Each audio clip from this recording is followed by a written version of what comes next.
It's Jordan. I want to share, I'm going to start sharing just random thoughts and things like that.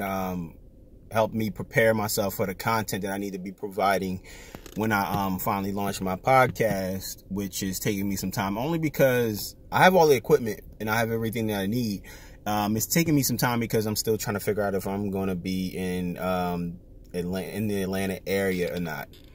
So it's taking me, that's the only reason why it's taking so long for me to launch this podcast. But I have the support behind it. All my friends and majority of my family are looking forward to me getting a podcast jumped off. But one thing I always wanted to touch on was like the how social media can be so evil. That was one thing that I've always wanted to touch on. Social media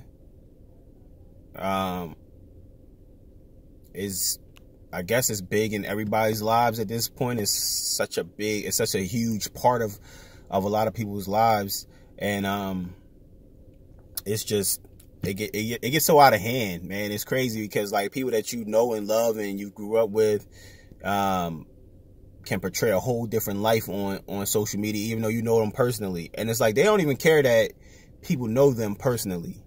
That's the part that's the scariest. Like I can't take a picture of this Benz and to take a picture of this $1 million house and act like and post it on, say, an Instagram or something like that, Instagram or Snapchat, whatever, and pretend that I can make it seem to my followers that I'm living. This is how I'm living.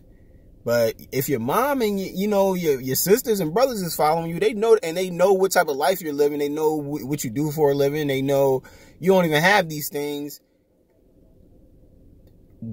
I'm trying to get down to the psyche of why you would post something like that, knowing that it's people that know you.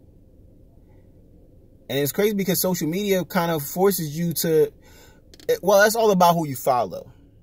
That's one thing. I see people saying, social media is this and social media is that, but it depends on who you follow. Who you follow can definitely influence your thoughts and opinions and views, especially if you're not a strong-minded person. It can influence a lot of how you think and how you go about, how you spend your money, where you spend your time. All of those things factor in.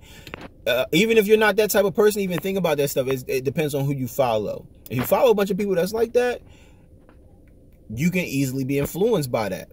You follow a lot of people that's materialistic and they hitting the mall. It seems like they're hitting the mall all the time and everything they post is brand new and they always on vacations and stuff like that. You might start looking at your life a lot differently. Especially, like I said, especially if you're a weak-minded person like that.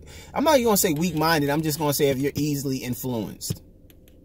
Because I don't believe that everybody who's easily influenced is weak-minded. You just have weak moments. So, me personally, I always tell people that come to me when they say they having issues and stuff like that, the first thing I say is you should probably take a social media detox. You should probably take a break off of social media.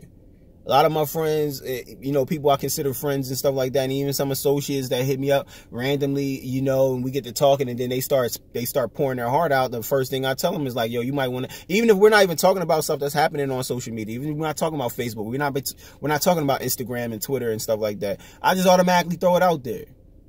I throw it out there. It's like when you go to see a doctor and you tell your doctor that your digestive tract is off and everything like that. And the first thing he just throw out there is like, you need to eat more fruits and vegetables. I feel like it's the same way with social media. Like I tell people all the time, maybe it's time for you to detox. Maybe it's time for you to get up off of social media for a little bit. Let it rest. Like don't delete all your accounts, but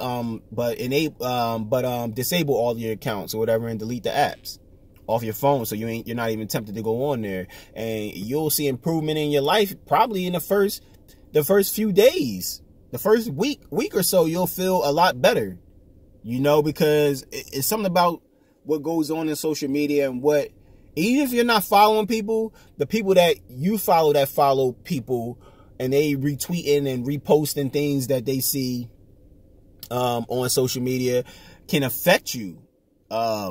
If you're seeing it. So you got to go on this whole blocking spree. You want to block everybody. And it's just like, it's not healthy. It's not healthy at all. I have one friend who I consider a friend, and she complains. She complains a whole lot, you know, and I try to help her as much as possible. I'm like, yo, complaining is not doing anything but bringing negativity into your world. So why even complain about stuff that she has a total pessimistic outlook on life. And I only talk to her probably from the career aspect of her life. She's saying like how she applied for jobs, but she doesn't think that she's going to get any of them. And I'm like, why do you think like that? Like, why?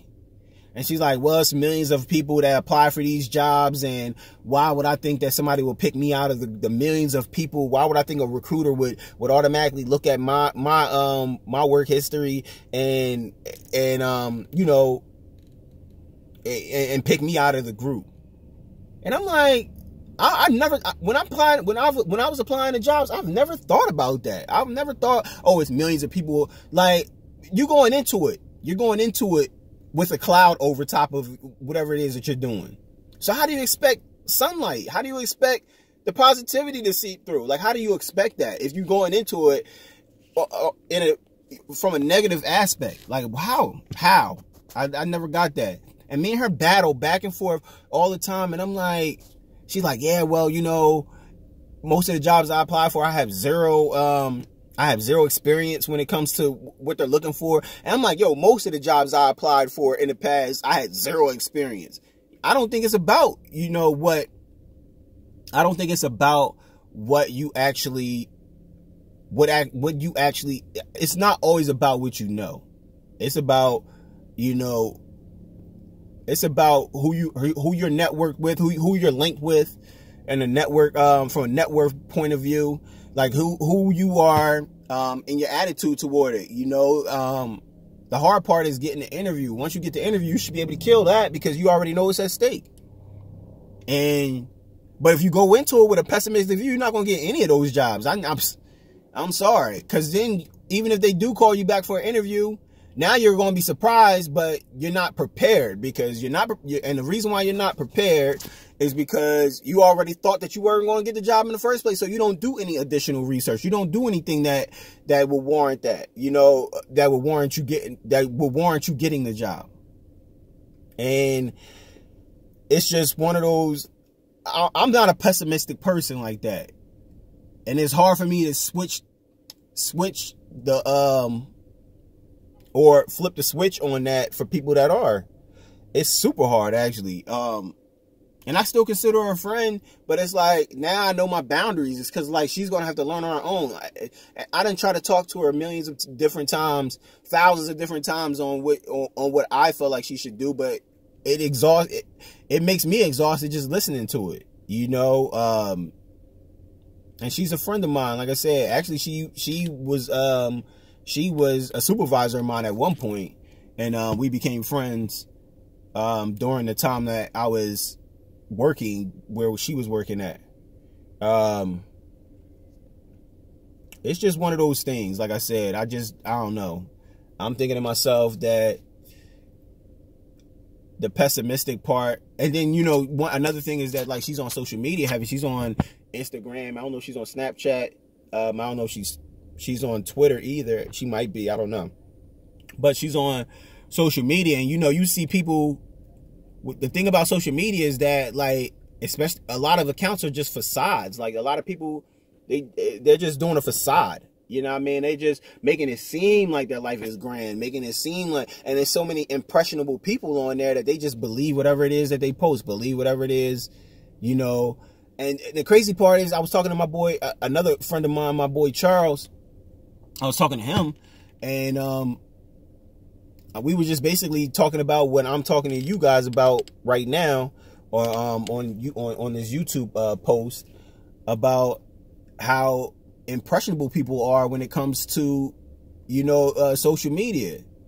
Like, I see so many people that be struggling through life that I know on a personal level, but their social media will never tell that. You on there, you follow them on Instagram, you follow them on Snapchat, you follow them on different things, and you will never see that. But in real life, you know, they struggling with student loans, they struggling with whatever, depression, they struggling with so much. But it's like, I don't know, maybe it's like a form of escapism, that, you know, that they can do, go with, you know, with how they, with what they post on social media and how they go about things on social media. Maybe that's a way that they can escape from it all. I don't know. But me, I feel like that's toxic. To me, that's very toxic. Like, you got this whole different life on social media, but in real life, you just live in a struggle. You know what I mean? And I just don't get it. And that's why I said where social media can be so toxic to people, you know. It's just something I just wanted to, I was just randomly thinking about that this morning because I had a talk with her, and it kind of just sparked all of that. And I was like, you know what, I need to start dumping this stuff somewhere until I get my podcast up and running. Podcast going to be coming soon. It's, the name of my podcast is going to be called Tired of Talking Podcast, and TOT or whatever.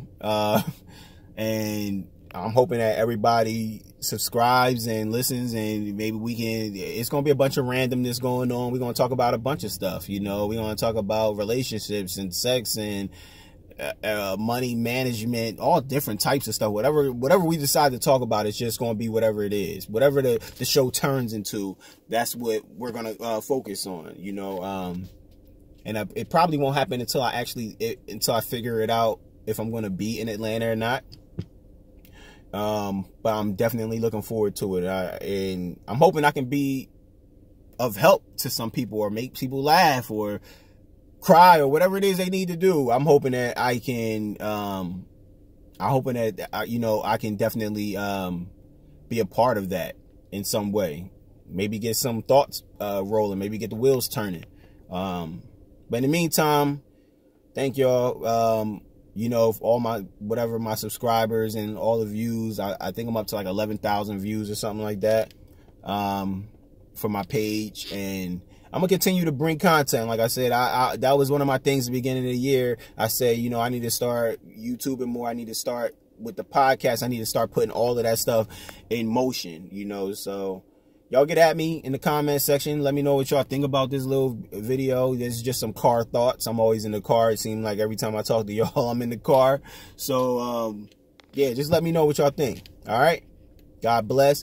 You know, my new sign off is going to be create, demonstrate, and I forget the third thing. Wait, create, demonstrate, elevate. Create, demonstrate, and elevate. That's my new thing. Create, demonstrate, elevate. And then be great. That's my new sign off. Create,